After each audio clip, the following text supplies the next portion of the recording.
नमस्कार, हम इस समय है सगुना मोड़ खगोल रोड पर आर्केड बिजनेस कॉलेज में और यहाँ पर संस्था है किरण दृष्टि और शौर्य नमन। यह दोनों मिलकर बिहार में शूरवीर जवानों के लिए जो शहीद हो चुके हैं उनके लिए काम कर रही है और उनके लिए स्मारक बना रही है। और यहाँ तक कि उनके परिजनों से मिलकर उनके गाँव में जाकर उनके बारे में पूरी जानकारी लेकर जो भी उनके लिए हो सकता है बेहतर ये संस्था कर रही है।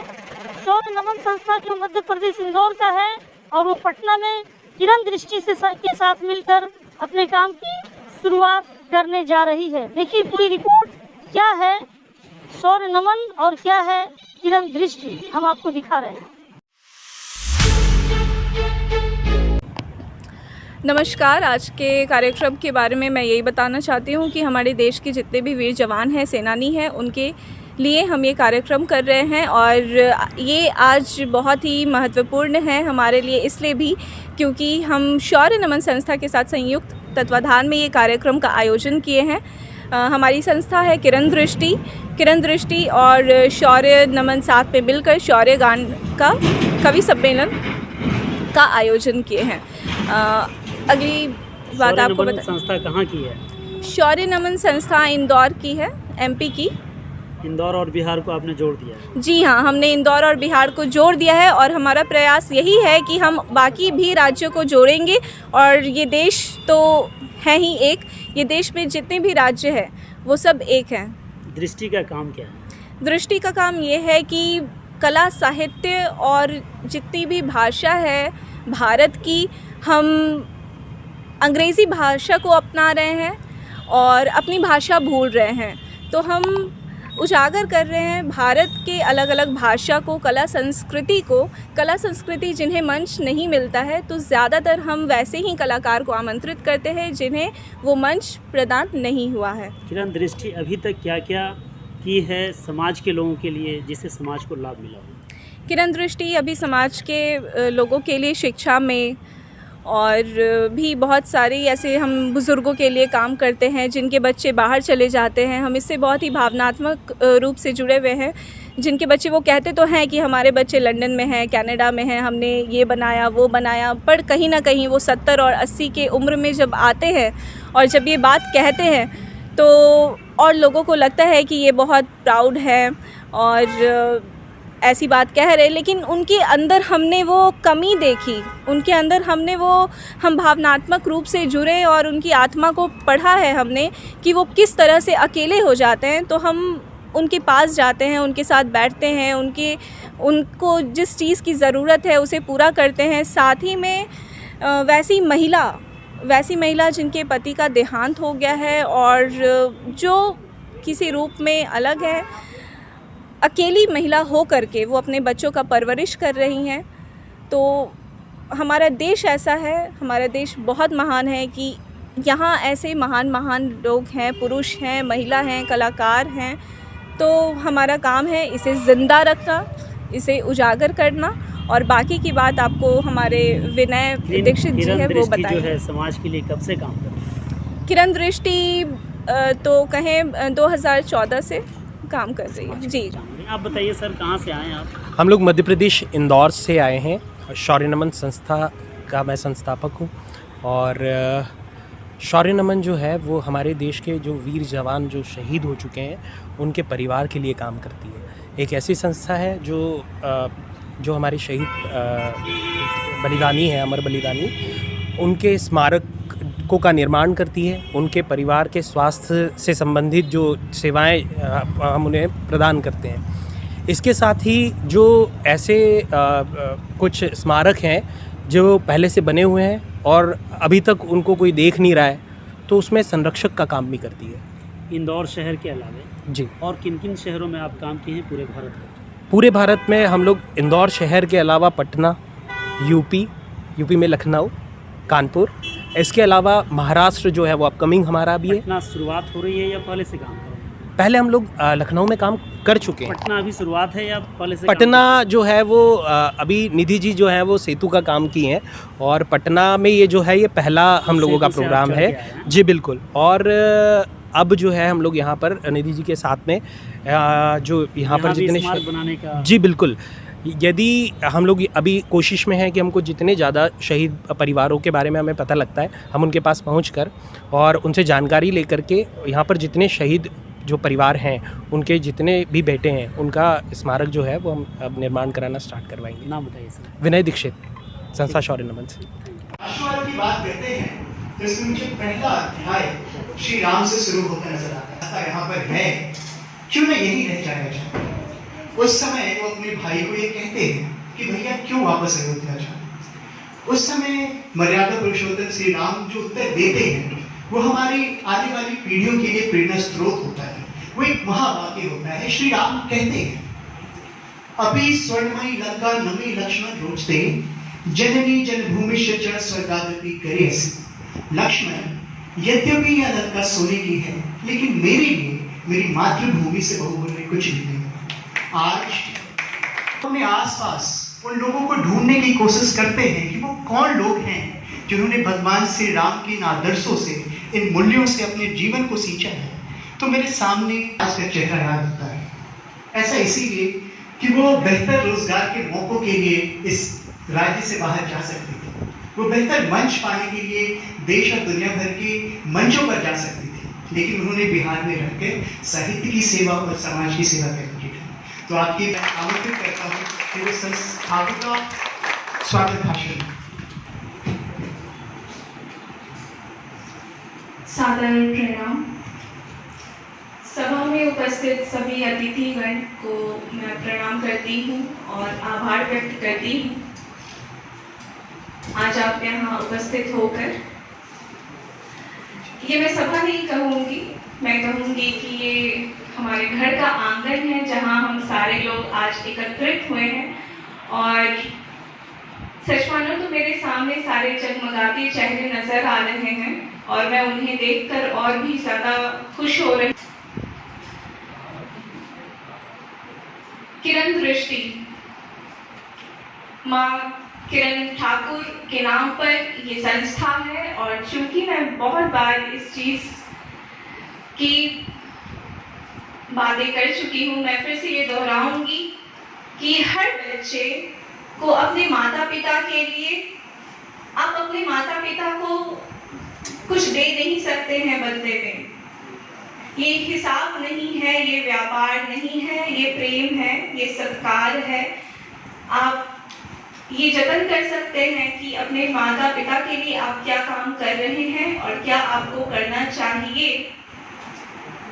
अगर आप उनके समक्ष हमेशा हैं किसी भी रूप में, यही उनकी सफलता है। तो हर बच्चे को अपने देश में, अपने राज्य में रहकर, ये मेरी निजी मैं कहूँगी कि ये विचार है कि अपने माता पिता के साथ में ही रहकर उनके छत्र छाया में एक उज्जवल भविष्य की रचना करनी चाहिए। और क्योंकि भारत सोने की चिड़िया कहलाती थी, तो हम सब इस खजाने के एक रूप हैं। और मैं ये कहती हूँ कि भारत से सोना चांदी खजाना छीना नहीं गया है, ये सब यहीं पे है और आज अभी इस आंगन में है, हमारे साथ हैं। हमारे ये उद्देश्य है कि हम देश भर में कला साहित्य का उजागर करें। साथ ही एक नाम आज आ रहा है, शौर्य नमन, एक ऐसी संस्था जो पूरे देश के लिए काम कर रही है, वीर जवानों के लिए काम कर रही है। हमारे आदरणीय श्री रमेश चंद्र शर्मा भैया, जो स्वभाव के काफी कुशल व्यक्ति हैं और गरिमामयी हैं, आज वो यहाँ आ नहीं पाए किसी कारणवश, पर उनका आशीर्वाद हमारे साथ है। और इस शाखा के जो फूल पत्ते हैं वो आपको इस आंगन में नजर आएंगे, खिलते खिलते आप दिखेंगे। तो मैं आप सभी का स्वागत करती हूँ। ये ऐसी मिट्टी जहाँ पे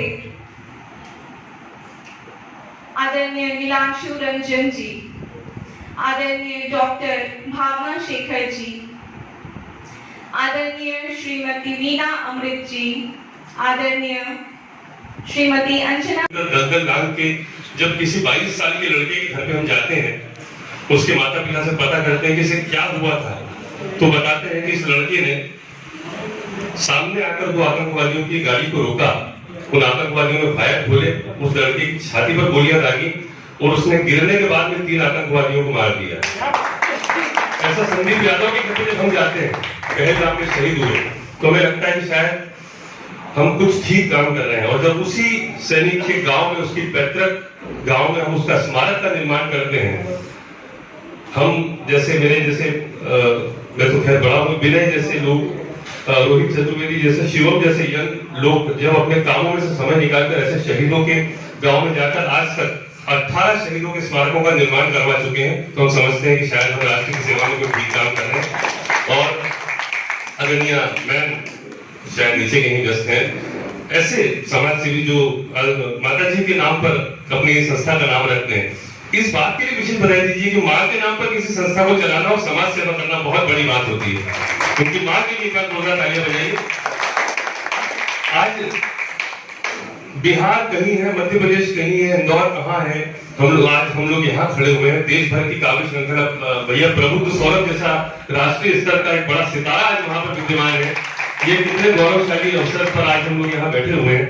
तो एक अब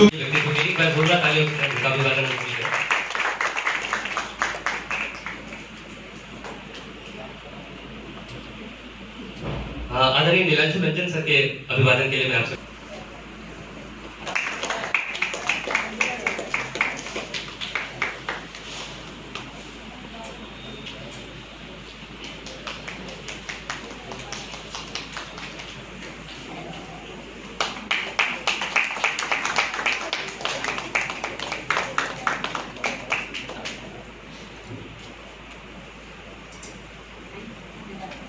साक्षर है।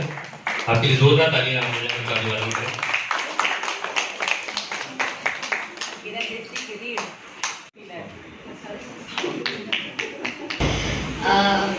अभी इंदु जी को सम्मान मिला एकल स्त्री होने का।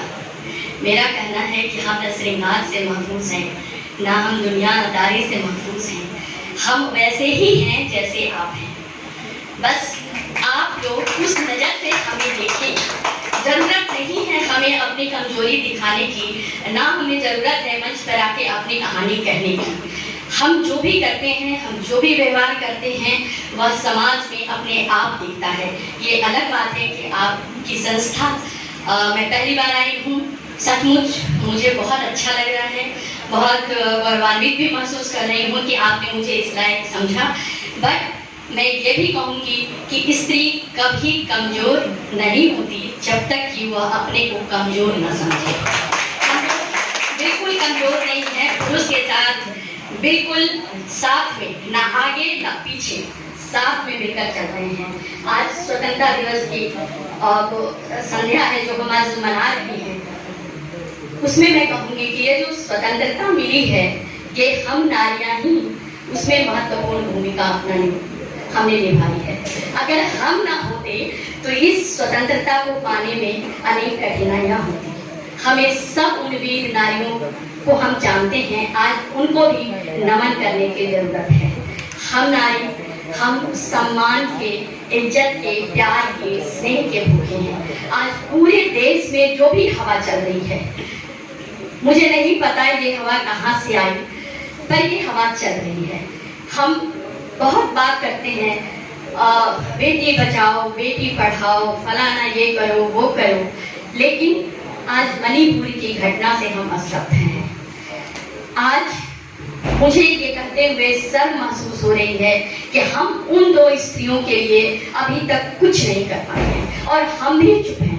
हम क्यों चुप हैं नहीं पता, लेकिन हम आज़ादी के जश्न मना रहे हैं, हम डायलॉगबाजी कर रहे हैं, हम बोल रहे हैं। और हम जो बोलते हैं, मैं बता दूं कि मैं जेडी विमेंस कॉलेज में प्रोफेसर हूँ, मेरा ये, और मैं फिलोसफी की प्रोफेसर हूँ। मेरा ये कहना है, महात्मा बुद्ध ने भी कहा था कि अगर हम कुछ बोलते हैं अपनी वाणी से तो कम से कम उसका इज्जत करना आप सीखें। हम राम की बात करते हैं, हम जय श्री राम करते हैं और हम अपनी सिया को भूल जाते हैं। ये कैसा युग है? हमें अपने जय, कभी भी मुझे याद नहीं है कि हम लोग जय सिया राम ही कहते थे। सिया कहाँ छूट गए? तो सिया को छोड़ने का ये मतलब है कि आज पूरे देश में जो हवा बह रही है, जो स्त्रियों को जो हम इज्जत नहीं देते हैं, हम बड़ी बड़ी बात करते हैं लेकिन अपने व्यवहार में नहीं लाते हैं। जो भी हम आचरण करें, हम राष्ट्रभक्ति की बात करते हैं कि हम बहुत बड़े। मैं दीदी को बहुत बहुत आभार व्यक्त करती हूँ, किरण दृष्टि को, नसीम जी को यहाँ देख के मुझे खुशी हुई। हमेशा मुस्कुराते रहते हैं और वे बोनस के रूप में, मुझे नहीं पता था कि वीरांशु रंजन जी भी आए हैं तो ये बोनस के रूप में आ गए। भावना से उषा दीदी का मैं बहुत सम्मान करती हूँ, ये हमारे आयाम से भी जुड़ी हैं, तो उन्हें देखकर मैं सचमुच गदगद हूँ और आभार हूँ कि आप मुझे ये कह के बिल्कुल ही सम्मानित ना करें कि मैं एकल हूँ, मैं परिपूर्ण हूँ। इसलिए इस मुझे सम्मानित करें और इंदु जी के लिए भी मैं कहूँगी कि वे बिल्कुल परिपूर्ण स्त्री के रूप में हम, क्योंकि हम बिल्कुल पुरुष के साथ साथ हैं। हम अर्धनारीश्वर हैं, अर्धनारीश्वर, बिल्कुल अर्धनारी।